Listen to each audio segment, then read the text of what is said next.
그러므로 내가 너희에게 이르노니 사람에 대한 모든 죄와 모독은 사하심을 얻되 성령을 모독하는 것은 사하심을 얻지 못하겠고, 또 누구든지 말로 인자를 거역하면 사하심을 얻되 누구든지 말로 성령을 거역하면 이 세상과 오는 세상에서도 사하심을 얻지 못하리라. 나무도 좋고 열매도 좋다 하든지 나무도 좋지 않고 열매도 좋지 않다 하든지 하라. 그 열매로 나무를 아느니라. 독사의 자식들아, 너희는 악하니 어떻게 선한 말을 할 수 있느냐? 이는 마음에 가득한 것을 입으로 말함이라.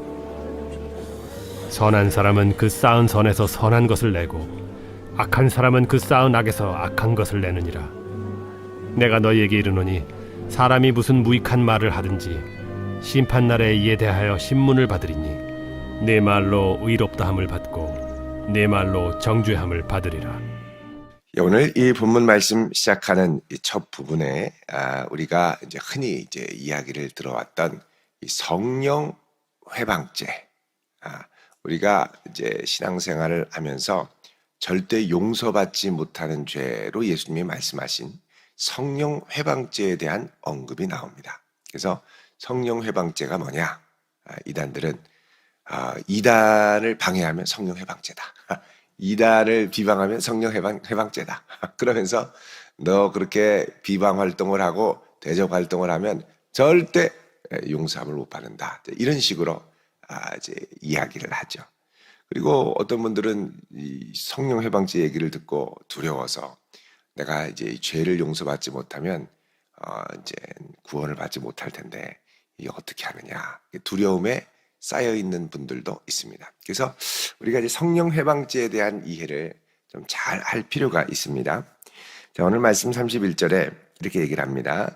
사람에 대한 모든 죄와 모독은 사하심을 얻지만, 그 다음에 성령을 모독하는 것은 사하심을 얻지 못하겠고, 또 누구든지 말로 인자를 거역하면 사하심을 얻되 누구든지 말로 성령을 거역하면 이 세상과 오는 세상에서도 사하심을 얻지 못하리라. 자, 여기 보면 말로 예수님을 거역하면 용서함을 받지만 성령님을 거역하면 이 세상과 오는 세상에서도 용서를 받지 못한다. 그러니까 말로 예수님을 거역하면 용서받을 기회가 있지만 성령님을 거역하면 용서받을 기회조차 없다. 그러니까 누구를 거역하는 게 더 심각한 문제냐? 성령님을 거역하는 것이 훨씬 더 심각한 문제라는 걸 말씀을 하고 있습니다.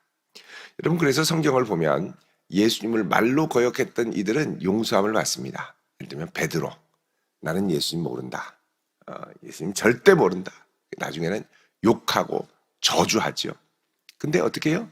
예수님이 부활하신 다음에 베드로, 물고기 잡는 베드로에게 찾아가셨습니다.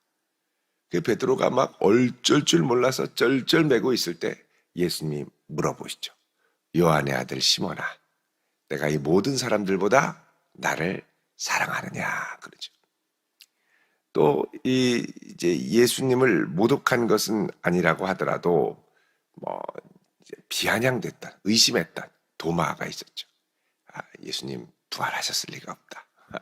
예수님 부활하셨다고 하면 내가 손가락을 넣어서 그 상처를 그 안에 정말 넣어서 손으로 확인하고 눈으로 확인하기 전까지는 절대 예수님의 부활을 믿지 못하겠다. 부활하실 리가 없다. 아주 단호하게 거부했던 도마에게 예수님이 가셔서 만져봐라. 그리고 너희는 믿음 없는 자가 되지 말고 믿는 자가 되라. 이렇게 말씀하셨죠. 그러니까 우리가 예수님을 거역하고 예수님을 부인하고 예수님 믿는 것을 거부할 때가 있다는 거예요.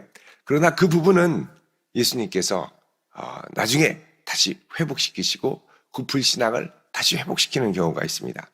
그러나 성령을 모독하고 그 다음 성령을 거부하는 이들에게는 죄사함이 없다고 말씀을 합니다. 왜 그럴까? 여러분, 그것은 성령께서 하시는 역사와 관련이 있습니다. 성령께서 이제 예수님이 부활승천하신 다음에 우리에게 오셔서 하시는 일이 뭐냐? 예수님을 기억하고 예수님을 생각나고 또 예수님이 하셨던 말씀의 의미, 예수님이 행하셨던 역사의 의미가 무엇인지를 깊이 깨닫게 하시는 역할이 성령께서 하시는 역할이죠. 그래서 성령님을 뭐라 그러냐? 다른 보혜사다 이렇게 얘기합니다. 자, 예수님이 보혜사고 다른 보혜사는 성령님이 보혜사죠. 여기서 이제 성령은 영어로 the Holy Spirit, 그래서 단수로 사용되어 있습니다. 성령 한 분이 보혜사. 그럼 보혜사는 뭐냐? 보혜사는 우리의 죄를 변호하고 우리의 죄를 복음으로 말미암아 죄 없다고 감싸주시는, 변호해 주시는 이런 중보자를 이제 보혜사라고 합니다. 보혜사. 여러분 그 요한 1서 2장 1절을 보시면 잠깐 보겠습니다. 388쪽. 자, 읽겠습니다. 시작. 나의 자녀들아, 내가 이것을 너희에게 쓰면 너희로 죄를 범하지 않게 하려 함이라. 만일 누가 죄를 범하여도 아버지 앞에서 우리에게 대언자가 있으니 곧 의로우신 예수 그리스도시라. 아멘. 자, 누가 죄를 범해도 아버지 앞에 우리에게 누가 계시다고요? 대언자. 이 대언자라는 말은 밑에 나나주 2번에 보면 보혜사 이렇게 돼 있죠. 헬라어로 파라클레토스입니다. 그러니까 누가 범죄해도 아버지 앞에 우리에게 의로우신 파라클레토스가 있으니, 보혜사가 있으니, 여기서 이제 이 보혜사라는 말은 영어 성경에 보면 advocate 그러면 변호사를 말하죠. 변호사. 그래서 이 어떤 면에서의 이 대언자냐? 죄인을 대신해서 의로우신 재판장 앞에 변호해 주는 분. 이게 바로 이 보혜사라는 겁니다.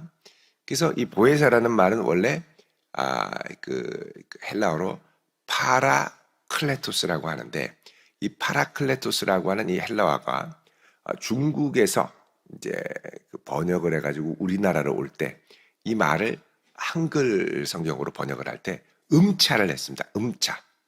예를 들면 코카콜라 그러면 중국에서는 우리식으로 얘기하면 가고 가락 이렇게 해서 이제 중국식으로 이렇게 음차해서 거기에 소개를 하거든요. 근데 그런 것처럼 파라클레토스를 이제 한문으로 번역을 하면서 이제 우리에게 소개를 할 때 이 음을 살려서 보혜사 이렇게 얘기를 했습니다. 이렇게. 그래서 이 보혜사라는 말은 우리의 죄를 대신해서 변호하고 용서해 주시는 분. 그러니까 하나님 앞에서 예수님이 뭐 하시느냐? 아버지, 제가 이스라엘 사람을 위해서 대신 십자가에 죽었고 나를 믿었기 때문에 예수 안에, 믿는 믿음 안에 나의 의를 그에게 전가해 주었습니다. 예수 믿는 믿음 안에 의로운 자입니다 하고 나를 의롭다고 얘기하시는 분, 바로 예수님이라는 거죠. 이게 보혜사의 역할입니다. 자, 그럼 성령님께서 오시면 어떤 보혜사의 역할을 하시느냐? 이 예수님이 나를 위해 대신 십자가에 죽으시고 또 부활하시고 내 죄를 용서해 주신 그 예수님의 구속의 역사가 내 안에 깨달아지고 이것이 나를 위한 죽음이고 나를 위한 희생이라는 것을 깊이 생생하게 믿어지게 하고 생각나게 하고 확신 가운데 거하게 하는 역할을 바로 성령께서 하시는 것이죠. 그래서 예수님은 부활 승천하셨고 지금은 이 예수님께서 우리에게 이루신 구속의 역사가 우리에게 적용되도록 성령께서 기억나게 하시고 생각나게 하시고 깨닫게 하시고 믿음으로 예수를 붙들게 하시는 역사의 시대라는 거죠. 그래서 그 역할, 우리를 예수 믿는 믿음 안으로 들어가게 하고 예수 믿는 믿음으로 꽉 붙여주시는 역할을 누가 하느냐? 성령님이 하시는 겁니다. 여러분, 성령으로 충만하시고 성령으로 충만하여 살기를 사모하며 기도할 수 있기를 바랍니다. 성령으로 충만하면 뭐 기쁨도 있고 평안도 있고 감사도 있고 뭐 있지만 무엇보다 예수를 든든히 붙들고 예수님이 참 좋아지게 됩니다. 여러분, 예수님을 머리로만이 아니라 마음으로도 좋아하고 사랑할 수 있는 성도 될 수 있기를 바랍니다. 예수님을 사랑하면 찬양이 나와요. 예수님을 좋아하면 예수님을 닮고 싶어요. 그리고 예수님이 정말 좋으면 예수님 말씀에 순종하고 싶어요. 내 의지로 안 되는 걸 주님의 능력의 손에 맡기며 기쁘게 순종하며 따라가고 싶은 마음이 들죠. 그래서 이제 성령께서 우리 안에 예수님을 믿게 할 뿐만 아니라 예수님을 사랑하게 하고 예수님을 신뢰하게 하고 예수께 가까이 가게, 이 누가 하시는 역할이냐? 성령께서 하시는 역할이죠. 그리고 성령께서는 우리에게 죄사함의 확신, 거듭남의 확신을 주셔서, 아니 너 같은 죄인이 무슨 예수 믿고 구원을 받는다고 그래? 라고 할 때, 나는 죄가 많으나 예수께서 내 죄를 위해 대신 십자가에 죽으시고 그 십자가의 보혈의 공로로 내 죄를 사하셨으니 나는 자유하다. 이 확신을 갖고 흔들리지 않도록 붙들어 주시는 분이 누구냐? 성령님이라는 겁니다. 자, 그렇게 성령님께서 우리에게 예수께로 꽉 붙들려 살 수 있도록 역사를 하시는데, 문제는 이 성령을 모독하고 성령을 거부하고 성령을 싫어하고, 이게 뭐냐? 성령 회방죄라는 겁니다. 성령 회방죄. 그래서 31절에 보면 사람에 대한 모든 죄와 모독은 사하심을 얻되 성령을 모독하는 것은 뭘 얻지 못해요? 사하심을 얻지 못해요. 또 누구든지 인자를 거역하면 사하심을 얻되 말로 성령을 거역하면 사함을 얻지 못해요. 왜 그러냐? 여러분, 성령을 거역하면 성령의 역사를 부인한다는 겁니다. 우리를 예수 믿게 하는 분이 누구냐? 성령님이시죠. 우리가 예수 안에 거하게 하는 분이 누구냐? 성령님인 거죠. 근데 이 성령이 싫다. 나는 예수 믿는 건 좋은데 성령은 거부한다. 성령님 오지 마세요. 뭐 이렇게 말하는 사람 제가 못 봤습니다만. 성령이 싫어요. 성령, 무슨 성령이냐? 뭐? 그러면 성령께서 우리의 마음을 녹여서 예수 믿게 하고 예수를 가깝게 하게 하는 이 역사가 일어나지 않죠. 내가 아무리 믿고 싶어도 안 믿어집니다. 자꾸 의심만 생기고요. 그러니까 여러분, 예수 믿는 게 기적인 줄 믿으시기 바랍니다. 성령께서 역사하시는 거거든요. 근데 이게 아무리 얘기를 해줘도 머리로는 이해가 가겠는데 안 믿어져. 이런 사람이 있어요. 어떤 분은 제가 전에 예수 믿게 해달라고 기도하시는 분을 봤어요. 아무리 기도해도 안 믿어지는 거예요. 나중에는 막 울어요. 억울해서. 왜 다른 사람들 다 믿는데 나는 이렇게 안 믿어지냐는 거예요. 미치겠다는 거예요. 미치겠다는 거예요. 하야 어린아이들도 바로 믿는데 나는 10년을 고민해도 안 믿어진다는 거예요. 여러분, 예수 믿는 게 은혜고 기적인 줄 믿으시기 바랍니다. 예수 믿는 거, 예수 믿는 거 기적이에요. 기적. 이게 성령께서 감동하셔서 확신을 주시는 거죠. 근데 성령께서 감동하지 않으면 이게 확신이 없는 거예요. 확신. 성령을 마음에 모셔드려야죠. 활짝 열고 내 안에 예수님이 누구신지를 깨닫게 하시고 예수 믿는 믿음도 주시고 예수께 가까이 가게 하시고 예수님이 좋아서 순종할 수 있는 힘도 주시고, 이 다 누가 하시는 거냐? 성령께서. 근데 성령께서는 왜 이렇게 자꾸 내가 성령이다 이렇게 안 하시고 성령을 내 안에 받아들이면 예수로 충만해지게 하신단 말이죠. 그래서 성령님은요, 자기를 이렇게 드러내는 분이 아니라 예수님을 드러내는 분입니다. 예수님만 높이는 거. 예수님을 잘 믿게, 그러니까 예수님과 우리 사이에 악교 역할을 하는, 딱 붙여주시는 분이죠. 이분을 거부한다? 그러면 못 믿는 거예요. 믿고 싶어도 애를 써도 안 믿어지는 거예요. 그러면은 어떤 분은 야, 내가 옛날에 성령님도 모르고 거부했는데 나 혹시 성령 모독죄에 있는 게 아니냐? 그래서 내가 믿음이 안 좋나? 뭐 이런 생각을 하시는 분들도 있을 수 있습니다. 자, 여러분, 성령 모독죄라는 의심이 드는 분들, 이런 분들은 아직 성령 회방죄에 걸린 분들은 아닙니다. 의심했다고 해서 죄진 건 아니에요. 의심했다고 죄진 건 아니에요. 그렇게 마음에 이런 생각이 드는 것 자체가 은혜입니다. 은혜입니다. 하나님이 돌이키시고 그 마음을 새롭게 하시려고 하는 거죠. 근데 주님을 믿게 하는 은혜의 조명을 내가 고의적으로 거부하고 모독을 하고 이럴 때는 이제 문제가 되겠습니다만, 여러분들이 그 성령께서 오실 때 제일 큰 문제는 뭐냐? 회개할 수 있는 가능성이 마비되기 때문에 그렇습니다. 성령님은 우리를 회개케 하시는 분이거든요. 근데 성령의 역사를 거부하고 모독하면 회개케 하는 역사가 거부하게 되기 때문에 회개가 안 나와요. 안 나와요. 회개가 안 돼요. 그러니까 여러분, 회개가 안 될수록 내 마음이 딱딱하게 굳어지는 건 아시죠? 그래서 성령의 조명을 거부하는 거죠. 혹시 내가 성령 모독죄에 빠진 게 아닌가 하고 두려움에 있는 분들은 성령 모독죄에 빠진 분은 아닙니다. 왜냐하면 그 안에 성령께서 돌이키라 두드리시고 말씀하시는 것을 듣기 때문에 그렇죠. 그래서 이 성령 회방죄는 아예 딱딱하게 굳어져서 완전히 아주 찬바람이 불 정도로 성령의 감동에 무감각하며 성령님을 거부하는 사람, 이런 사람들은 성령 회방죄죠. 이단 활동을 방해하는 게 대적 활동을 했다, 성령 회방죄다, 이게 아니라는 거예요. 그래서 이런 것들을 우리가 잘 난리를 치고 주님께서 받아주실 수 있죠. 자, 33절에는 또 이렇게 말씀합니다. 나무도 좋고 열매도 좋다 하든지 나무도 좋지 않고 열매도 좋지 않다 하든지 하라. 열매로 나무를 아느니라. 그러면서 예수님을 반대하고 문제를 제기했던 이 바리새인들을 향하여 예수님 말씀합니다. 독사의 자식들아, 너희는 악하니 어떻게 선한 말을 할 수 있느냐? 마음에 가득한 것을 입으로 말함이라. 내 마음에 꽉 찬 것이 나오는데 그게 뭐냐? 내 안에 내가 어떤 나무인지를 드러내는 열매와 같다라고 말씀하죠. 열매. 입술의 열매는 마음의 상태를 드러내주는 겁니다. 35절에 선한 사람은 그 쌓은 선에서 선한 것을 내고, 그 다음 악한 사람은 그 쌓은 악에서 악한 것을 내느니라. 여기 이제 낸다, 선한 것을 낸다라는 말이 이제 어제 우리 귀신을 내쫓으니라 할 때 나왔던 똑같은 동사입니다. 에크발로입니다. 에크발로. 그 속에서 끄집어서 내던진다는 겁니다. 그러니까 속에 선이 꽉 차 있는 사람은 아무리 절제하고 싶어도 툭 건들면 나오는 말이 뭐냐? 선한 말이죠.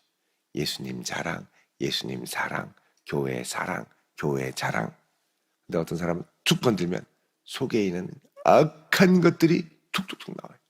툭 찌르면 욕하고, 툭 찌르면 비방하고, 툭 찌르면 원망하고. 여기 보면은 뭐라 그럽니까? 독사의 자식들아, 너희는 악하니 어떻게 선한 말을 할 수 있느냐? 처음에 시작할 때는 좋은 말 하는 것 같아요. 아주 그럴듯하게. 근데 조금 지나서 얘기하다 보면은 그다음부터 이제 속에 막 악한 것들이 꾸럭꾸럭 나와서 뭐 악한 것을 쏟아내게 되죠. 그러니까 내가 하는 말이 지금 어떤 말인가를 잘 보면 그 안에 내 말의 이 내용, 내 말에 내가 지금 무엇이 꽉 차 있는가, 이거를 알 수가 있겠죠. 꽉 고민에 차 있으면요, 툭 건드리면 고민 얘기밖에 안 나옵니다. 여유가 없어요. 마음에 다른 게 들어갈 여유가 없어요. 꽉 차 있는 거죠. 36절에 내가 너희에게 이르노니 사람이 무슨 무익한 말을 하든지 심판날에 이에 대하여 뭘 받아요? 신문을 받는다. 우리의 입술의 열매에 대해서는 반드시 종말에 심판을 받는다라는 겁니다.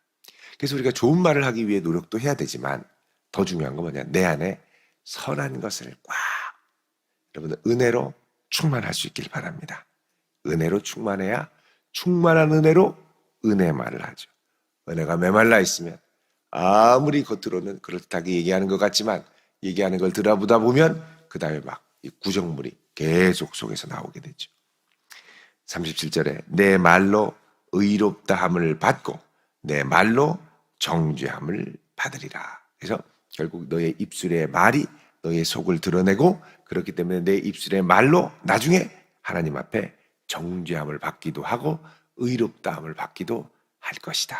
그래서 여러분, 사람을 살리는 말, 생명의 말을 할 수 있으려면 내 안의 상태가 사람을 살리고 생명을 건지는 예수의 영으로, 성령님으로 충만해야 가능할 줄로 압니다. 여러분, 오늘 이 아침 성령 충만을 구할 수 있기를 바랍니다. 그래야 내 눈을 여셔서 주의 역사와 능력을 날마다 목도하며 하나님의 역사를 선포하고 은혜의 말, 감사의 말, 생명을 살리는 말을 하게 하옵소서. 이런 성도로 설 수 있기를 주님의 이름으로 축원드립니다. 기도하겠습니다. 거룩하신 아버지 하나님, 오늘 이 한 날도 주님의 능력의 손에 우리의 걸음을 맡깁니다. 우리의 걸음을 인도하시고 성령님 충만케 하사 우리 안에 감동하시고 주님을 기뻐하시는 말을 따라 선포할 수 있는 생명을 살리는 성도 되게 하옵소서. 예수님의 이름으로 기도드립니다. 아멘.